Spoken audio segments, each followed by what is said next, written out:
पश्चिम बंगाल में सरकार बदलने के बाद अवैध बांग्लादेशी घुसपैठियों के खिलाफ कार्रवाई तेज हो गई है। मुख्यमंत्री शुभेंदु अधिकारी ने 3D फार्मूला लागू किया है, जिसका मतलब है डिटेक्ट, डिलीट और डिपोर्ट, यानी पहचान करो, हटाओ और वापस करो। सरकार का दावा है कि अब अवैध प्रवासियों पर सख्त कार्रवाई होगी। बंगाल बीजेपी अध्यक्ष समीक भट्टाचार्य ने भी कहा कि बीजेपी अपने 3D स्टैंड पर कायम रहेगी और हर हाल में घुसपैठियों को बंगाल से खदेड़ा जाएगा। सुनिए दोनों लोगों के ये बयान। एग्जिस्टिंग फॉरेनर्स एक्ट है, कोई नया कानून नहीं है।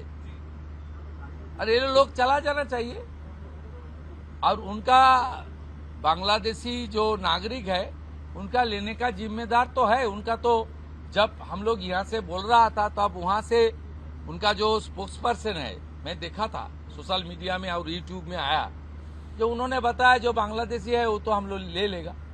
तो ये सब बांग्लादेशी है, इसको ले लेना चाहिए। लेकिन ये लोग को, पुलिस को हम लोग बता दिया जेल में भेजने का जरूरत नहीं है। देश के रुपया में खाना खाएगा, कपड़ा देगा, मेडिसिन देगा। एक दामाद है ये लोग।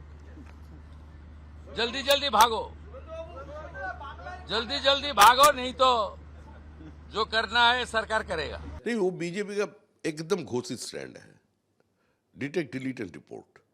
जो किसी समय नारा लगाया था कलकत्ता में, जो कान में बीड़ी मुंह में पान, लड़के लेंगे पाकिस्तान, हंस के लिया पाकिस्तान, लड़के लेंगे हिंदुस्तान, जो मजहब के आधार पर इस देश की बंटवारा किया था, आज वो लोग फिर से हिंदुस्तान में घुस रहे हैं।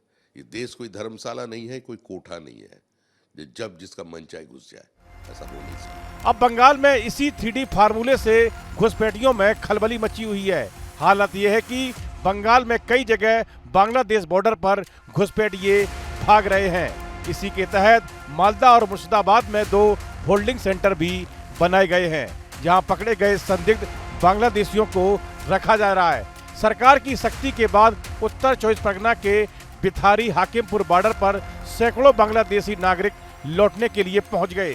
सीमा पर भीड़ और अफरा तफरी जैसी स्थिति बन गई है। मुख्यमंत्री शुभेंदु अधिकारी ने साफ कहा है कि जो लोग अवैध तरीके से रह रहे हैं वे खुद ही जल्दी पश्चिम बंगाल छोड़ दें, वरना सरकार कार्रवाई करेगी। उन्होंने अधिकारियों को निर्देश दिया है कि पकड़े गए लोगों को जल्द से जल्द वापस भेजने की प्रक्रिया तेज की जाए। सरकार ने यह भी फैसला लिया है कि अब संदिग्ध घुसपैठियों को लंबी कोर्ट प्रक्रिया में भेजने के बजाय सीधे बीएसएफ को सौंपा जा सकता है। बीएसएफ उनकी पहचान की जांच करेगी और फिर उन्हें बांग्लादेश सीमा सुरक्षा बल यानी कि बीजीबी को सौंप दिया जाएगा। सीमा पर पहुंचे कई लोगों ने कहा है कि वे होल्डिंग सेंटर में बंद नहीं होना चाहते, इसलिए खुद ही वापस लौट रहे हैं। कुछ लोग भारत में मजदूरी, घरेलू काम और निर्माण कार्य करते थे, लेकिन दस्तावेज नहीं होने के कारण अब लौटने को मजबूर है।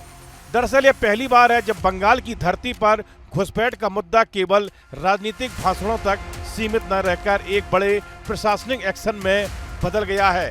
शुभेंदु सरकार ने इस अभियान को अमली जामा पहनाने के लिए बहुस्तरीय रणनीति अपनाई है।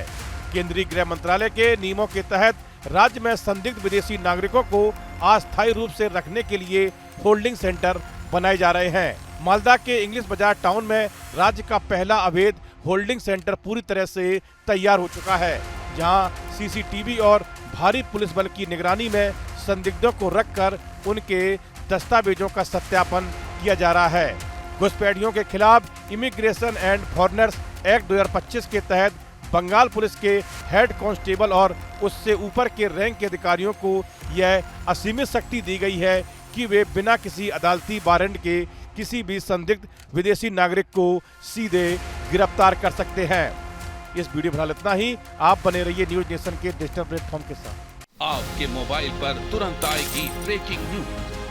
स्क्रीन पर सबसे पहले दिखेगी बड़ी खबर।